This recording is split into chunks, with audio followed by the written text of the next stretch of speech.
묻겠습니다.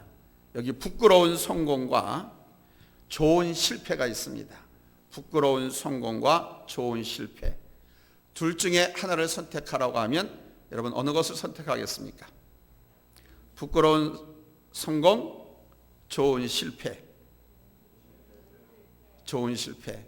예, 부끄러운 성공보다 좋은 실패를 선택하겠다면 그 생각이, 그 선택이 옳습니다. 좋은 시도가 있는 실패는 한 번의 기회를 잠깐 놓치는 것뿐이지만은 부끄러운 성공은 수많은 기회를 모두 잊게 할 수도 있습니다. 실패했던 사실보다 실패 속에서 어떤 가치 있는 시도가 있었느냐가 더 중요한 것입니다. 사람에게는 영성과 지성, 도덕성과 인격성, 자율성이 있습니다. 이것은 우리 사람이 하나님의 형상으로 지음받은 존재라는 증거이기도 합니다. 그런 점에서 아무리 물질적으로 부유하더라도 거기에 만족함이 있는 것이 아닙니다. 아무리 많이 배운 지식인이라 할지라도 그것으로 인해서 기쁨과 평안이 없습니다. 오히려 그 물질과 그 지식이 그를 괴롭게 하고 그의 생명을 짧게 할 수도 있습니다. 또한 높은 지위와 명예를 가지고 있다 하더라도 영적으로 거듭나지 않고 깨어있지 않으면 짐승과 다를 바가 없습니다. 요즘은 남자의 야성을 가리켜서 짐승남이라고 말하지만 짐승남, 이 말은 사람의 품격을 동물적인 차원으로 떨어뜨리는 것입니다. 그런 사람들이 노아 시대의 사람들이고 소돔과 고모라 시대에 살던 사람들입니다.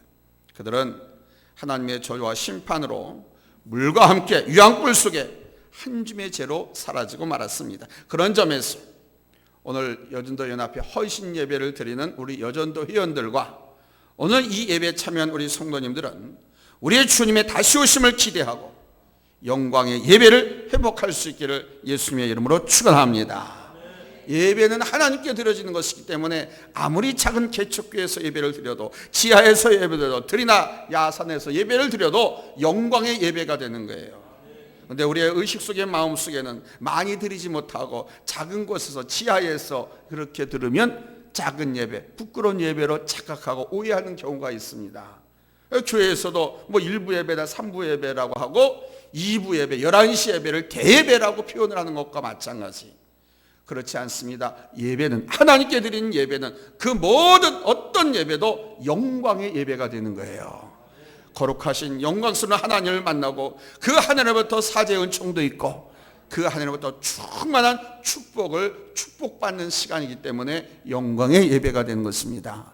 바라기는 오늘 이 예배를 통해서 우리 모든 성도들이 이 영광의 예배를 회복하시기 바랍니다. 아멘. 첫째, 이 영광의 예배를 회복해야 할 사람들이 있습니다.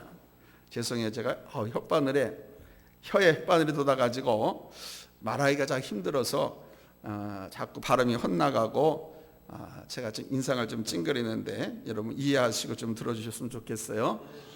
말이 꼭 외국 사람들 마냥 혓바늘이 돌아드니까 입안에서 막 헛돌아요.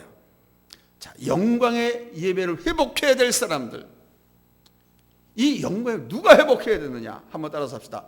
내가 영광의 예배를 회복해야 된다. 자, 오늘 본문 19절로 20절 말씀입니다. 같이 읽겠습니다. 시작. 여자가 이르되 주여 내가 보니 선지자로소이다.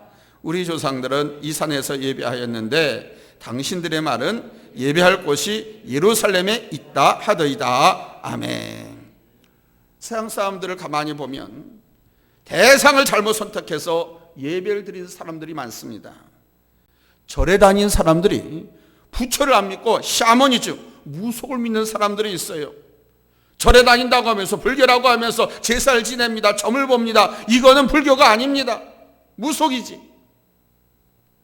할아버지 신을 모신다고 하고 할머니 신을 모신다고, 삼신 할매를 모신다고 점 보러 다니기도 합니다.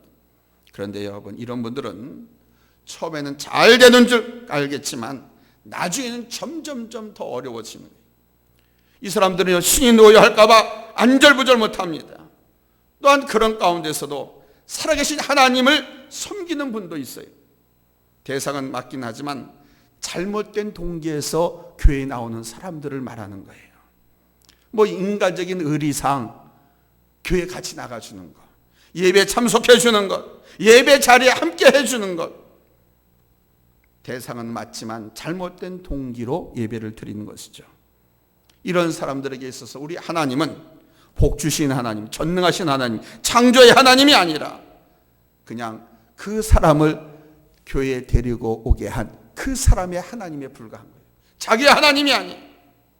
어떤 분들은 무언가를 얻어내기 위한 수단으로 예수 믿는 사람들도 있어요. 현세적인 아주 일시적인 것들을 구하는 사람들이죠. 여러분, 예배는 그런 것이 아니라 바로 죄인인 인간이 거룩하신 우리 하나님 앞에 나아가는 방편이에요. 사람은 하나님의 형상으로 지음을 받았지만은 하나님과 떨어져 살려고 각기 제 길로 갔어요. 이 제 길로 가서 재미 떨어져 산 사람들이 병나고 죽고 아프고 쓰러지고 실패합니다. 그래서 아프고 죽지 않고 영원히 살려고 하면, 다시는 실패의 쓴잔을 마시지 않으려고 하면 영원하신 우리 하나님, 축복의 하나님, 전능하신 하나님을 만나야 되는 거예요. 그 하나님을 만나는 통로로 예배를 하나님께서 설정해 놓으십니다. 아담과 하와의 범죄로 하나님과 관계가 끊어지고 인간은 에덴 동산에서 쫓겨났잖아요. 인간의 이 범죄 이후에 처음으로 나타난 사건이 여러분이 잘 아는 가인과 아벨의 제사입니다. 그런데 하나님이 받으시는 예배가 있고 하나님이 거부하신 예배가 있잖아요. 하나님이 받으신 예배는요, 내가 예배를 드리고 나면 마음에 평강이 넘칩니다. 기도를 하고 나면 평안이 밀려옵니다. 기쁨이 있습니다. 마음에 참 평안이 있고 감격이 있습니다. 그러나 하나님이 거부하신 예배는 예배를 드려도 불안합니다. 염려가 그대로 남아 있습니다. 만족과 기쁨이 없어요. 가인이 하나님께 제사를 드렸는데 제사를 드리고 나서 화가 났습니다. 예배 제사에 실패했기 때문에 이 가인은 자기의 분을 이기지 못하고 동생을 쳐 죽이는 살인까지 저지르게 됩니다. 인생을 살다 보면 혹시 건강에 실패할 수도 있습니다. 경기가 어렵기도 하지만 다른 사람의 잘못 때문에 내 사업이 실패를 할 수도 있습니다. 열심히 나름대로 애쓰고 수고했지만 경쟁에서 밀려서 진학이나 취업에 실패할 수도 있습니다. 처음에 알콩달콩 사랑한다고 믿었는데 나중에는 성격이 맞지 않아서 결혼에 실패할 수도 있습니다. 그러나 다른 것에 실패했어도 기회는 있지만 예배에 실패한 사람은 영원히 누릴 복을 누리지 못하고 빼앗기는 거예요. 그래서 목사님들이 늘 예배의 성공자가 되십시오, 예배에 꼭 들으십시오 라고 신신당부하고 강권하는 겁니다. 예배에 실패자가 되면 하나님께서 우리에게 주실 복들을 빼앗길 뿐만 아니라 누릴 수도 없어요. 제 사택 옆에 천신암이라고 하는 무당이 새로 이사를 왔습니다. 간판을 딱 걸어놨어요. 한번 들려서 한번 대화 좀 할 수 있겠느냐 하고 했더니, 전 보려고 그런 게 아니고 나하고 좀 대화 좀 할 수 있겠느냐라고 했더니 이분이 뭐라고 그러냐면, 목사님, 성상교회 목사님이 저를 알더라고요. 네, 알아요. 그래서 예, 그래요, 대화 좀 합시다 그랬더니 저희 집에도요 목사님이 있어요 그러는 거예요. 자기 집안에도 목사님이 있다는 거예요. 누가 목사입니까 그랬더니 셋째 동생이 목사래. 아니 그런데 왜 당신은, 여러분, 왜 무속인이 되었을까요? 이 사람. 믿음은 개인적인 것이라는 것입니다. 주님과 나와의 1대1의 만남이 이루어져야 합니다. 그 목사된 그 동생이 누이를 전도하지 못해서 그는 무속인으로 사탄의 수단으로 마귀로 종으로 쓰임받고 있는, 우리는 머리로 아는 신앙에서 체험 신앙으로 거듭나야 됩니다. 여러분, 예수를 만나시기 바랍니다. 하나님을 만나시길 바랍니다. 말씀을 통해서 만나듯인지, 기도하다가 만나듯인지, 예배를 드리다가 만나시든지 여러분 체험하시기 바랍니다. 하나님께서 바로 우리의 예배를 통해서 죄인된 인간을 만나주시고 죄도 용서하시고 복을 주시는 거예요. 우리가 하나님과 형통하게 살아가는 길은 예배밖에 없습니다. 예배 시간에 회개가 있습니다. 사죄 은총이 있습니다. 찬송이 있습니다. 간구가 있습니다. 용서가 있습니다. 축복이 있습니다. 예배를 통해서 하나님과 형통하는 것. 그래서 이스라엘 민족은 예루살렘에서 하나님께 예배를 드리면서 하나님의 자녀된 축복을 누렸습니다. 그러나 사마리아 사람들은 가나안 땅에 같이 살고 있었지만 철저하게 이스라엘 민족으로부터 따돌림을 당했습니다. 왜냐하면 사마리아 사람들은 혼혈 민족이었기 때문에 목공이 포도청이라고 일단 살고 봐야 될 거 아닙니까? 그러니까 침략해온 그 이민족들하고 섞여 살았어요. 그러다 혼혈 지역, 혼혈들만 사는 지역이 사마리아가 됐던 겁니다. 그래서 순수 혈통을 자랑하고 하나님의 자손이라고 핏줄이라고 유태인이라고 자랑하고 교만한 이 이스라엘 사람들이 사마리아인들을 개돼지 취급을 했어요. 솔로몬의 아들 르호보암 시대엔 남쪽 유다와 북쪽은 이스라엘로 둘로 갈라졌습니다. 그래서 북쪽 이스라엘에서는 예루살렘에 가서 예배를 드리지 못하도록 하고 정치적인 목적으로 금송아지를 만들어 놓고 이게 하나님이다, 이 금송아지한테 예배를 드려라, 제사를 드려라, 그렇게 명령을 했습니다. 마치 사마리아 산에다가 신당을 세우고 거기서 제사를 드렸다. 여인의 질문은 오늘 본문에 바로 그것입니다. 예루살렘과 사마리아, 남쪽 예루살렘과 북쪽 사마리아, 어디서 우리가 예배를 드려야 하나님께서 받으시겠느냐는 거예요. 지금 이 여인은 예배에 대한 고민을 안고 있는 것입니다. 이 질문 속에는 이 여인의 영적인 깊은 고민과 목마름 속에서 갈망하고 몸부림치는 모습이 담겨 있는 거예요. 지금 이 여인은 예배를 회복하고 싶은데, 하나님 앞에 더 가까이 나가기 싶은데 어디서 예배를 드려야 되겠는지, 예배를 통해서 하나님의 축복을 회복하고 행복하게 살고 싶은 욕망을 가지고 질문을 던졌습니다. 여러분, 인간의 행복과 삶의 의미와 보람은 무엇을 많이 소유함에 있는 것이 아니라 우리 하나님의 거룩한 백성이 되는 것에 있다는 것을 기억하시기 바랍니다. 그래서 기다리고 계시고 복 주시고자 준비하고 계신 그 하나님 앞에 나와서 예배를 드리면 하나님께서 복을 주시는데 먼저 본인 심령의 평안함을 주시고 그 섬기는 가정에, 섬기는 생업에 평안함을 주시면서 복을 주시는 거예요. 아멘. 하나님께서 바로 우리 인간들에게 복을 주시는 통로로 여러분이 섬기는 가정과 교회를 주셨다는 사실을 결코 잊지 마십시오. 가정을 돌보지 아니하고 가정을 깨트려버리면 복을 받지 못합니다. 그 인생이 불행했습니다. 교회도 마찬가지입니다. 내가 섬기는 교회를 잘 돌보고 잘 가꾸어서 번성하게 해야 나의 가정으로 복이 흘러넘쳐오는 거예요.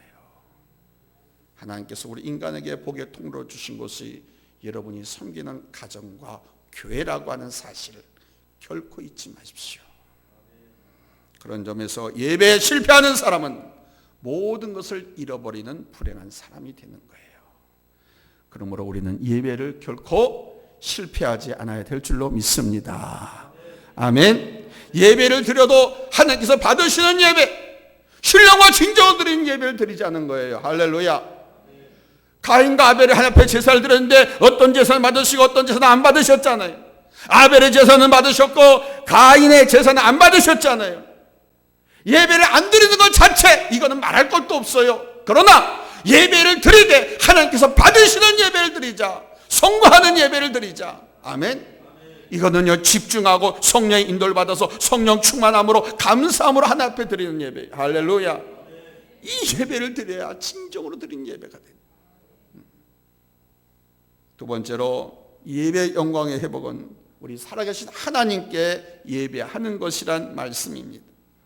오늘 보면 21절로 22절이에요. 우리 한번 같이 읽겠습니다. 시작. 예수께서 이르시되 여자여 내 말을 들으라.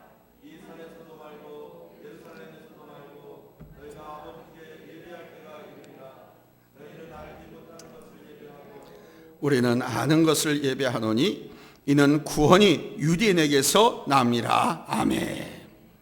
우리 하나님은 여러분이 잘 아시는 것처럼 시간과 공간의 제약을 받지 않으신 분입니다. 그런데 우리 인간은 시간과 공간의 제약을 받지요.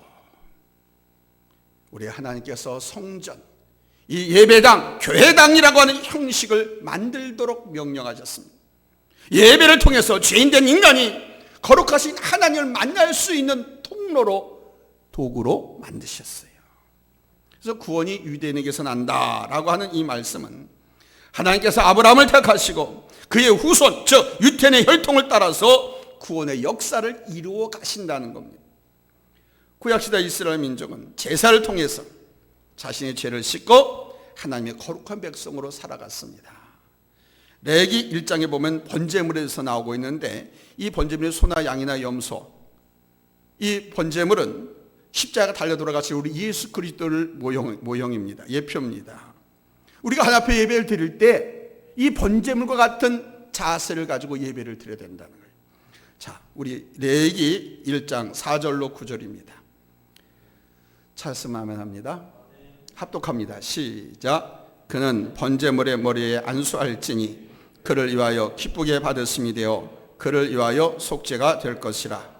그는 여호와 앞에서 그 수송아지를 잡을 것이요 아론의 자손 제사장들은 그 피를 가져다가 회막문 앞 제단 사방에 뿌릴 것이며, 그는 또 그 번제물의 가죽을 벗기고 각을 뜰 것이요 제사장 아론의 자손들은 제단 위에서 불을 붙이고 불 위에 나무를 벌려놓고 아론의 자손 제사장들은 그 뜬 각과 머리와 기름을 제단 위에 불 위에 있는 나무에 벌려놓을 것이며, 그 내장과 정강이를 물로 씻을 것이며, 제사장은 그 전부를 제단 위에서 불살라 번제를 드릴지니 이는 화제라 여호와께 향기로운 냄새니라. 아멘. 수송아지, 수소 가죽을 벗기고 각을 뜨고 제단 위에서 불사르는 것입니다.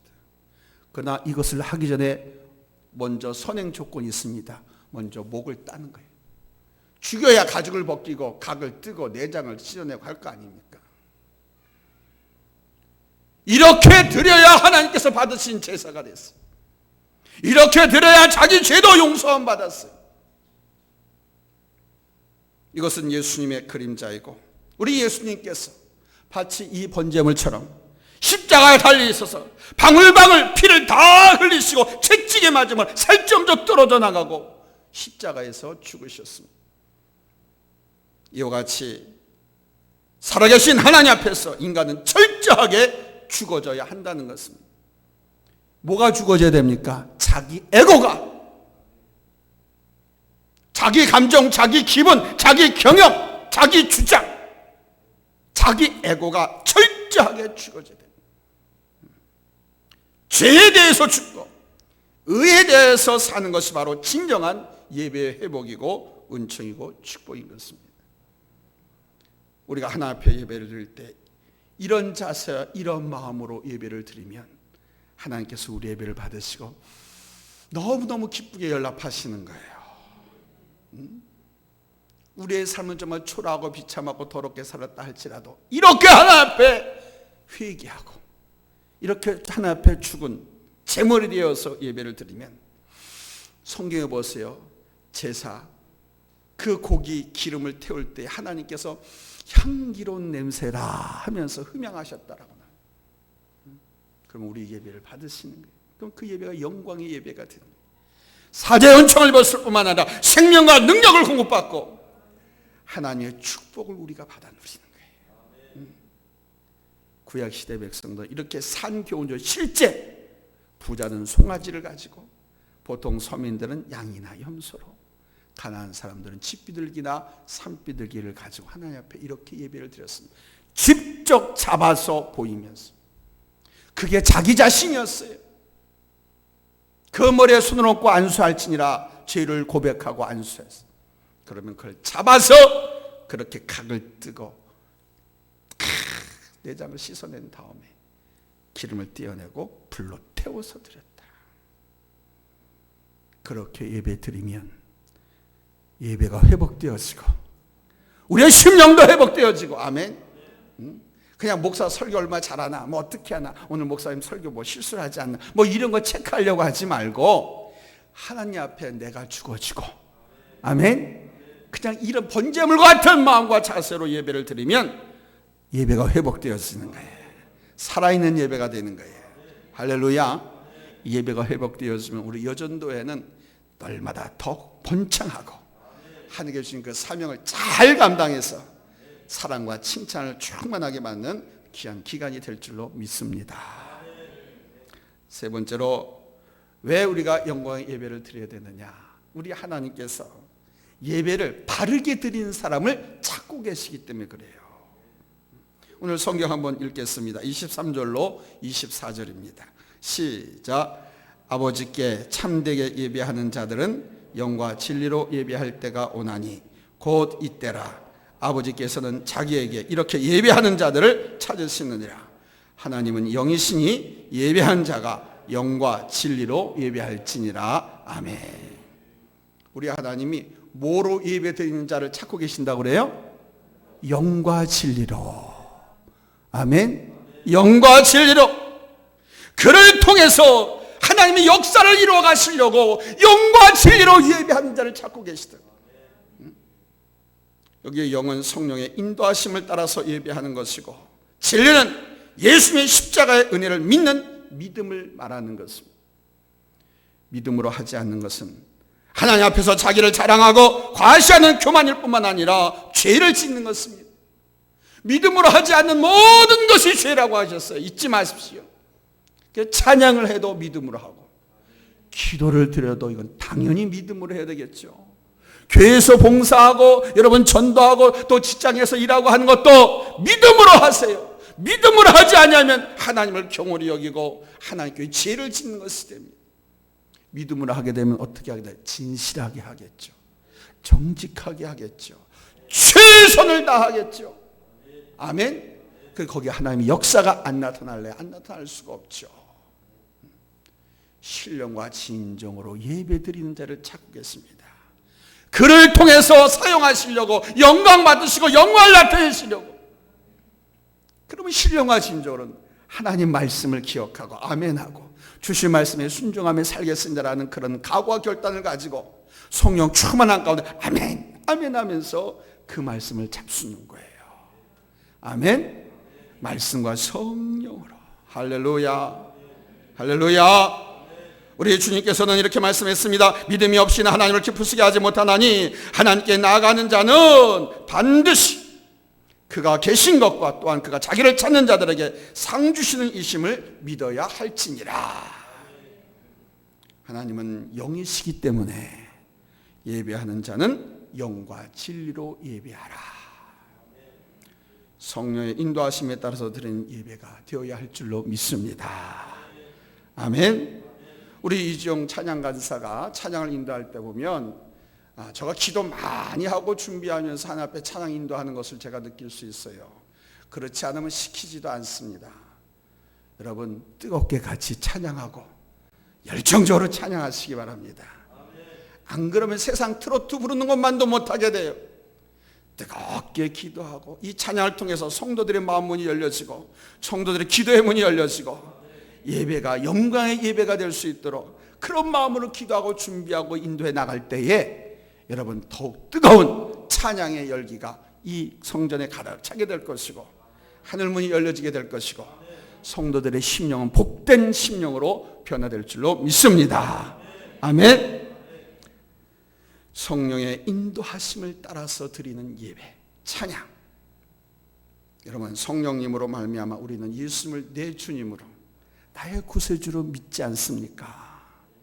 진리는 예수님을 믿는 믿음으로 드리는 예배예요. 우리 주님께서는 아버지 하나님 앞에서 정결하고 더러움이 없는 경건은 곧 고아와 가부를 그 환난 중에 돌보고 또 자기를 지켜 새 속에 물들지 아니하는 그것이니라 그랬습니다. 무슨 말씀입니까? 하나님이 어떤 예배를 받으시느냐, 어떤 사람을 찾으시고 축복하시느냐, 고아와 과부를 그 환난 중에 돌아보는 사람. 고아와 과부 환난 중에 있는 사람들을 돌아보라는 거예요. 이 사람들은 지금 우리가 도와주었는데 다시 돌려받을 가능성이 없는 사람들을 말하는 거예요. 부자들을 말하는 것이 아닙니다. 고아와 과부들은, 나그네들은 가난한 사람들의 상징이에요. 이들을 돌아봐야 그런 사람이 드린 예배를 하나님께서 받으신다는 거예요. 나는 등 따시고 배부르게 먹으면서 밥 못 먹고 차디찬 방에서 냉방에서 고생하며 사는 사람을 생각지도 않고 돌보지도 않는다. 그런 사람이 하나님 앞에 예배를 드리면 그 예배 안 받으신다는 거예요. 예배를 하나님께서 받으셔야 내 인생의 문제가 해결되고 내 삶이 형통하게 되고 내가 영광의 예배를 드리심으로 말미암아 영광의 하나님을 만나고 하나님의 엄청난 축복과 은총을 누리게 되는 것인데, 그렇지 아니하고 하나님 앞에 예배를 드리면 하나님께서 그 예배를 안 받으신다는 거예요. 그러므로 올해 우리 여전도 연합회에서는 홀로 된 과부들, 고아들, 가난하고 힘들고 어렵고 병중에 있는 사람들 돌아보시기 바랍니다. 아멘. 꼭 돌아보시기 바랍니다. 진심으로 도와주는 것, 그 바로 우리 주님을 우리가 도와주고 주님을 섬기는 거예요. 그 우리 주님을 기쁘게 해드리는 겁니다. 고아와 가부를 환난 중에서 돌보는 우리 성도님들 되시기 바랍니다. 또한 하나님께서 받으시는 예배는 어떤 사람이 드리는 예배를 받으시느냐? 자기를 지켜서 세속에 물들지 않는 거예요. 따라서 세속에 물들지 말자. 그러면 세속에 물들었는지 안 들었는지 뭘 갖고 판단하느냐? 그 법전이 있어요. 그 법전이 뭐냐? 하나님 말씀입니다. 그러니까 성도들의 삶의 기준, 표준은 하나님 말씀입니다. 경찰관이 본다고, 선생이 본다고 뭐 이렇게 행동하고 보지 않는다고 저렇게 살아가는 것 잘못된 것입니다. 우리는 누가 보든 안 보든 하나님의 말씀이 우리의 가슴에 꽂혀서 우리의 삶의 한복판을 떡자리 잡고 있어서 이렇게 하라, 이거 하지 말라, 이렇게 해라, 이렇게 해라 다 말씀하고 있잖아요. 아멘? 그러니까 누가 보든 안 보든 우리 하나님 불가든 눈동자를 인식하면서 살아가요. 할렐루야. 그래야 세속에 물들지 않을 수가 있어요. 역대하 7장 14절 말씀에 내 이름으로 일컫는 내 백성이 그들의 악한 길에서 떠나 스스로 낮추고 기도하여 내 얼굴을 찾으면 내가 하늘에서 듣고 그들의 죄를 사하고 그들의 땅을 고칠지라 말씀했습니다. 지금 우리나라 또 전 세계적인 상황들을 좀 보시기 바랍니다. 우리가 배불러서 버리는 음식이 남아서 돌아갈 때, 우리가 철 지나고 유행 지났다고 해서 버리는 옷들이 거리에 나뒹굴 때, 배고파서 죽어가는 저 가난한 나라 민족의 사람들을 생각해 보십시오. 집이 없어 풍촌노숙하면서 거리를 방황하고 또 얼어 죽거나 심장마비로 죽어가는 사람들이 얼마나 많습니까? 이런 엄청난 재앙의 위기에 빠졌을 때는 국가적으로나 개인적으로나 사회적으로나 교회적으로 이것을 생각해야 돼요. 고아와 과부, 어려운 사람, 가난한 사람, 이들을 돌아보고 섬겨야 됩니다. 그러면 하나님께서 이 땅을 고쳐주신다고 했어요. 이 땅을 고쳐주신다고 했어요. 집안이나 사업적인 어려움을 당할 때, 그래서 기업들이요, 그럴 땐 구제 사업에 앞장서는 겁니다. 우리 여전도 연합회가 이 일에 앞장서서 교회뿐만 아니라 이 사회, 전 인류가 당하고 있는 이 큰 재앙, 이것으로부터 우리 하나님께 궁일하심을 덧입어서 이 땅이 고쳐지는 역사, 회복의 역사가 일어나기를 예수님의 이름으로 축원합니다. 할렐루야. 구약에 보면 야곱의 12아들이 나옵니다. 그 12아들 이름 외우는 것은 중요하지 않습니다. 몰라도 상관없어요. 12아들 이름 성경 60권 다 안다고 구원받고 천국 가는 것 아니고, 모른다고 구원받지 않고 천국 못 가는 거 아니에요. 그런데 야곱의 12아들 중에 요셉이라고 하는 사람이 있었다고 하는 것을 모르면 이건 역시 정말 구원받은 사람인지 아닌지 우리가 분간할 수 없을 정도가 되는 거예요. 내 말이 참 어렵네요. 지금 원래 저는 쉽게 말하는 성격인데, 요셉이 야곱의 12아들 중에 하나였답니다. 그런데 이 요셉이 하나님의 구원 역사를 이루기 위해서 애굽의 노예로 팔려갔습니다. 노예로 팔려갔는데 보디발 장군의 지배로 팔려가선 오히려 승승장구 잘 됩니다. 와중에 보디발의 아내가 유혹을 했지만 단호하게 거절했죠. 요셉처럼 우리가 인생을 살아가는 삶의 한복판에서 유혹이 파도처럼 밀려올 때 없지 않을 수가 없어요. 사람이 웬만큼 산다고 자기 이름 내걸뚱되면 유혹이 다 밀려오게 돼 있어. 자, 그럴 때 어떻게 해야 되느냐? 첫째, 단호하게 물리쳐야 됩니다. 단호하게. 두 번째는 내가 하나님 앞에서 살고 있다라고 하는 인식을 갖고 유혹을 물리칠 수 있어야 돼요. 이게 코람대오 아닙니까? 아무도 없는 곳이 아니라 하나님이 떡 버티고 계신 거예요. 누구도 모를 것이라고 하는 것이 아니라 하나님이 확실히 알고 계신 거예요. 코람대오. 이걸 의식하셔 물리치셔야 됩니다. 세 번째는 유혹의 근처에는요, 어물쩡 기웃거리지도 말아야 됩니다. 죄를 짓거나 거짓말하거나 잘못할 가능성이 1%로 있다고 하면 발을 무조건 빼십시오. 네 번째, 피하는데도 계속해서 유혹이 찾아오면 그냥 뿌리치고 도망을 쳐야 돼요. 요셉은 자기 옷을 다 뿌리치고 벗어 던지고 도망갔잖아요. 다섯 번째는 유혹은 손해를 입더라도 물리쳐야 됩니다. 이거는 뭐 손해 본다는 것 때문에 유혹을 물리칩니다.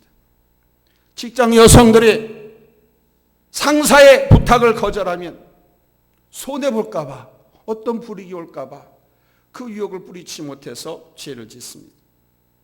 많은 사람들이 손해 볼까 봐 유혹을 뿌리치지 못합니다. 그러나 유혹은 나를 망하게 하는 겁니다. 하나님의 진노와 저주를 받는 거예요. 마귀가 그렇게 유혹을 통해서 하나님의 진노와 저주를 받게끔 유혹한다는 것을 알고 손해를 감수하고라도 유혹은 물리치시기 바랍니다. 고아와 가부를 돌아보고 이렇게 자기를 세속에 물들지 않게 하는 사람이 바로 영광의 예배를 회복할 수 있는 사람인 거예요. 하나님은 정말 진정한 예배자를 통해서 하나님의 일을 하십니다. 예배를 통해서 하나님께서 사명자를 불러 세웁니다. 누구는 선교사로, 누구는 장로로, 누구는 권사로, 누구는 전도자로, 누구는 기업가로 하나님께서 예배를 통해서 마음속에 비전을 주십니다. 비전을 주시고 꿈을 주십니다. 그리고 미션을 허락하십니다. 예배 시간에 뒤집어 자다가 비전 받는 거 아니에요. 노는 한복판에서 놀이동산에서 비전 받는 거 아니에요. 하나님 앞에 예배하다가 비전 받습니다. 여러분, 이 예배를 회복하시기 바랍니다. 이 일을 감당하지 못하는 교회나 성도는 껍데기만 있는 것이지 알맹이는 없는 것과 같은 것입니다. 하나님은 기도해서 당신 얼굴을 찾으라고 말씀합니다. 우리가 기도하면 얼굴을 비춰주신다는 거예요. 당신을 나타내 주신다는 거예요. 기도하라고 합니다. 이건 무슨 말이냐면 인격적인 관계를 하나님과 맺으라는 거예요. 아멘. 무대법. 그냥 어느 날 갑자기 꽝 해가지고 그냥 기분, 감정, 판단 가지고 하나님의 일을 하는 것이 아니라 기도해서 이걸 인격적인 관계를 맺으라는 거예요. 여러분, 하나님과 인격적인 관계를 설정하시기 바랍니다. 그러면 예배가 회복되었습니다. 마지막으로 네 번째는 우리 예수님의 호칭을 3인칭에서 2인칭으로 바꾸시기 바랍니다. 오늘 본문 25절로 26절 같이 읽겠습니다. 잘 쓰면 아멘 합니다. 합독합니다. 시작.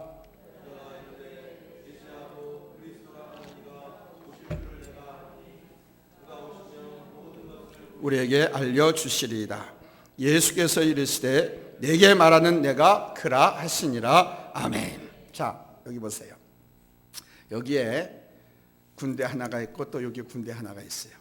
하나는 사자가 대장이고 그 다음에 쫄병들은 양 99마리야.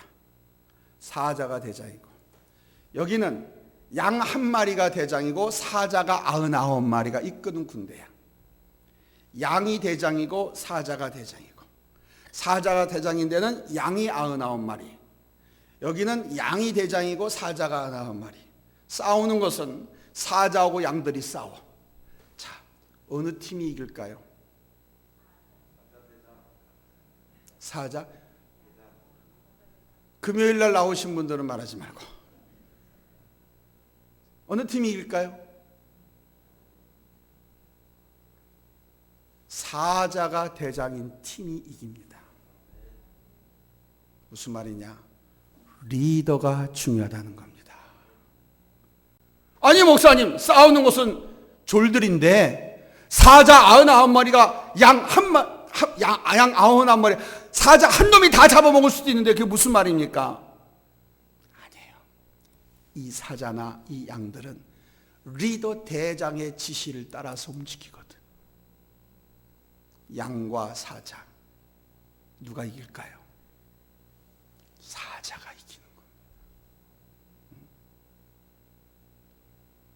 그만큼 누가 리더냐, 누가 지휘자냐, 대단히 중요한 거예요. 그런 점에서 예배는 바로 이 험악한 세상에서 우리 예수님을 나의 대장으로 모시고 살아가는 것입니다. 예배가 그렇다는 거예요. 사마리아 여인은 그가 오시면 이라고 말씀했습니다. 이 사마리아 여인에게 있어서 그는, 즉 메시아는 지식의 대상으로서 머릿속에 막연히 알고 있는 지식적인 존재였습니다. 근데 우리 주님께서는 이렇게 말하죠. 내가 말하는 그가 바로 나다. 여기에 중요한 원리가 있는 겁니다. 우리말에도 인칭이 있죠. 1인칭 나. 그 다음에 너 2인칭 유, 너, 당신. 3인칭이 있습니다. 그분, 그이, 그녀. 기도를 하거나 말씀을 읽거나 찬양할 때 우리 주님이 저 멀리 계시는 3인칭 그분으로 머물러 있다고 하면 나한테는 아무런 영향을 미칠 수가 없어요. 저 멀리 계신 초월자 하나님, 그게 아니에요. 내 주님, 할렐루야. 내 하나님, 할렐루야. 3인칭에서 2인칭으로 격을 바꾸셔야 돼요. 이것이 예배 영광을 회복하는 가장 핵심적인 일인 줄로 믿습니다. 제가 늘 말씀드린 것처럼 아무개 권사의 하나님이 아닌 내 하나님, 우리 목사님의 하나님이 아니라 내 하나님. 아멘. 우리는 가끔가다 그런 거 착각할 때가 있습니다. 야, 아무개 집사님은 너무 믿음이 좋다. 아무개 권사님 너무 기도를 뜨겁게 잘한다. 야, 나도 저런. 그런 착각할 때가 있어요. 그거 아닙니다. 그 권사님의 하나님이 아니라 내 하나님. 아멘. 찬양도 내가 뜨겁게 열정적으로 성령의 감동함으로 성령 충만해서. 아멘. 기도도 마찬가지예요. 오늘 아침에 제가 그래서 말씀했잖아요. 목사가 아니라 누구한테 기대를 걸라? 하나님께 기대를 걸라. 할렐루야. 이게 예배의 영광을 회복하는 가장 핵심적인 일이에요. 말씀 맺겠습니다. 사랑하는 성도 여러분, 사마리아 여인이 예배의 영광을 회복하자. 여러분, 어떤 변화가 일어났습니까? 그녀는 그냥 그 자리에 주저앉지 않았습니다. 물을 길러가려고 왔던 물동이를 버려두고 동네로 쫓아 들어갔다고 했습니다. 동네방네 이집저집 다니면서 내가 메시아를 만났다. 다 나와봐라. 우리 한번 가보자. 다 나와봐라. 우리 한번 가보자. 다 나와봐라. 나같이 가보자. 누구한테? 예수님한테. 우물가로 가보자. 예수님이 거기에서 만났으니까. 우물가로 가자. 우물 속에 뭐가 있습니까? 물이 있습니다. 말씀이 있습니다. 교회로 가보자. 내가 예수를 만났다. 내가 하나님을 만났다. 교회 가자. 교회 가자. 할렐루야. 이런 여인으로 변화된 거예요. 예배의 영광이 회복되면 생각이 바뀌고 말이 바뀌고 행동이 바뀌는 것입니다. 우리 주님 다시 오심을 기대하면서 영광의 예배를, 예배의 영광을 여러분 가장 우선적으로 회복하시기 바랍니다. 그래서 교회가 변하고 가정도 변하고 사회도 변하고 이 나라 이 민족이 변하는 은총을 우리 모두 함께 누릴 수 있게 되기를 예수님의 이름으로 축원합니다. 할렐루야. 기도합니다.